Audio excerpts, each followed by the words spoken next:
good Wednesday morning to you. This is Pastor Mark Pierce of Church Requel, and welcome to Matthew study number 81 on this Wednesday morning. This morning we're going to continue our Bible study. I'm sitting here at my kitchen table. I've got my cup of coffee, and I hope that wherever you are that you can take 5 to 10 minutes and just set aside a little bit of time to think about the Word of God and make it a real part of your day today. We're looking at and considering, studying, letting saturate our minds the Beatitudes of Jesus. And we come today to the last one, number 8, which we find in Matthew chapter 5, verses 10 through 12. Let me read it for you. Blessed are those who are persecuted for righteousness' sake, for theirs is the kingdom of heaven. Blessed are you when others revile you and persecute you and utter all kinds of evil against you falsely on my account. Rejoice and be glad, for your reward is great in heaven, for so they persecuted the prophets who were before you. There's so much here that I am sure that on these 3 verses we'll probably spend at least as many days taking a look at this. But we do come to the end of the Beatitude section. We come to the end of the introduction to Jesus' great Sermon on the Mount. We know it's the end and that there are 8 Beatitudes, not 9, by the way verse 10 forms what is known in the Hebrew language as an inclusio that begins in verse 3. Now, when I say an inclusio, I basically meaning like a paragraph beginning or a parenthesis beginning and a parenthesis ending. We see in verse 3 the same words, for theirs is the kingdom of heaven. And we get here to the end of verse 10, and what is it that we see? For theirs is the kingdom of heaven. In other words, this whole thing kind of begins and ends with the great joy, the great blessing, the great feeling of good fortune that comes our way by the knowledge that ours, if we are a Christ follower, is the kingdom of heaven. And this last blessing is to those who are persecuted for righteousness' sake.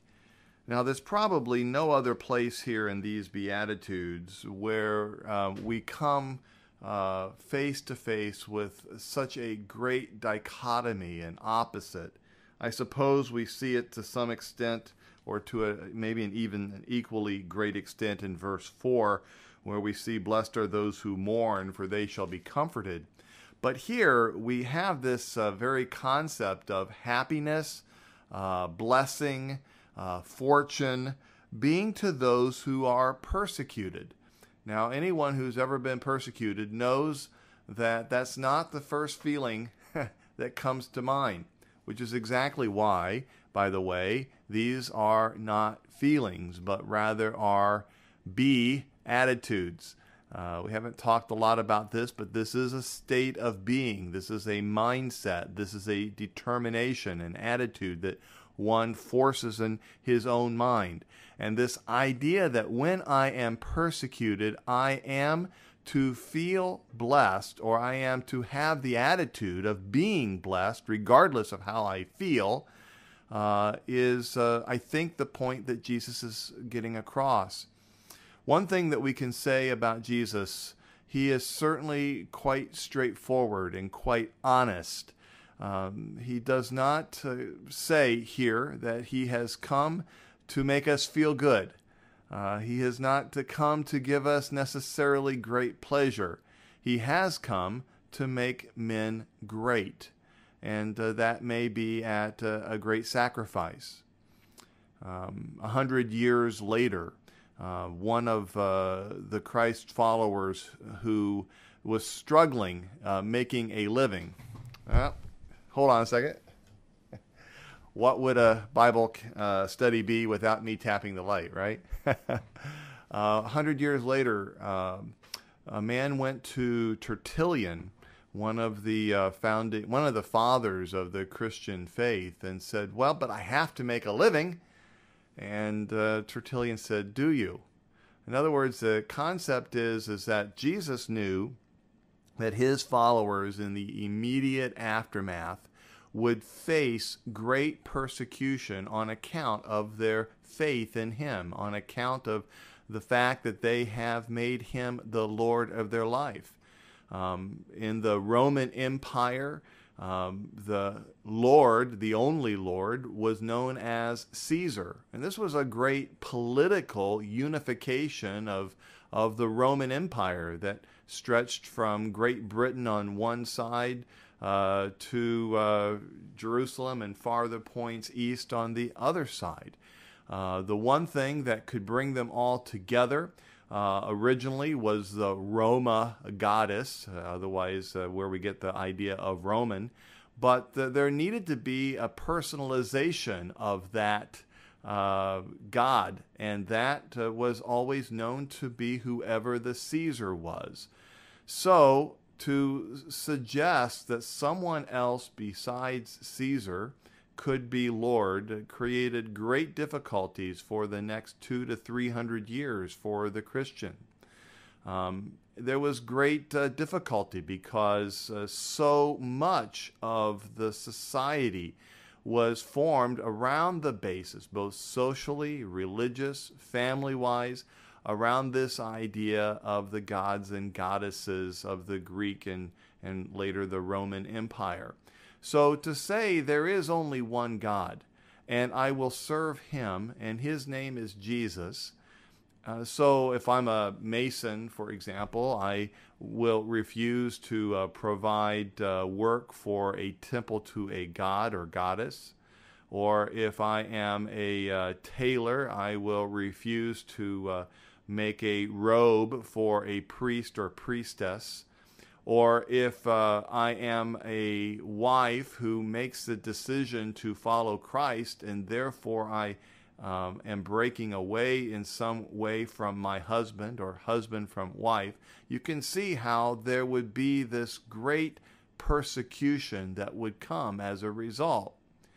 And sadly, we read about the early Christians being tortured and maimed and horrible things happening to them as a result of their faith. Now, for us in the 21st century, when we come to this verse, "Blessed are those who are persecuted for righteousness' sake," especially for those of us who are in the United States or Canada, where we have the freedom to express our religious convictions, we may shrug our shoulders and say, well, this persecution was for a time past, and I should not expect to be persecuted.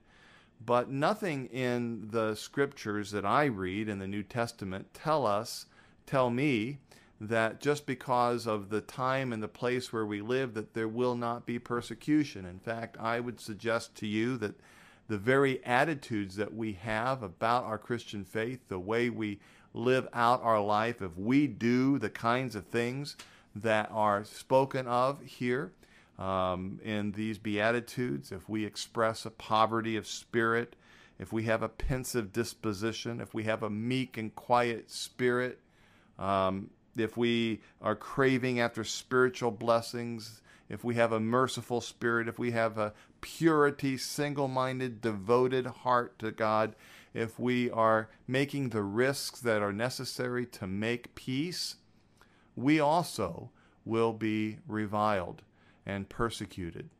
And there's a whole lot more that I think we need to talk about along those lines. So let's just hold that for Thursday morning. This has been Mark Pierce with Church Requel, and I thank you for listening.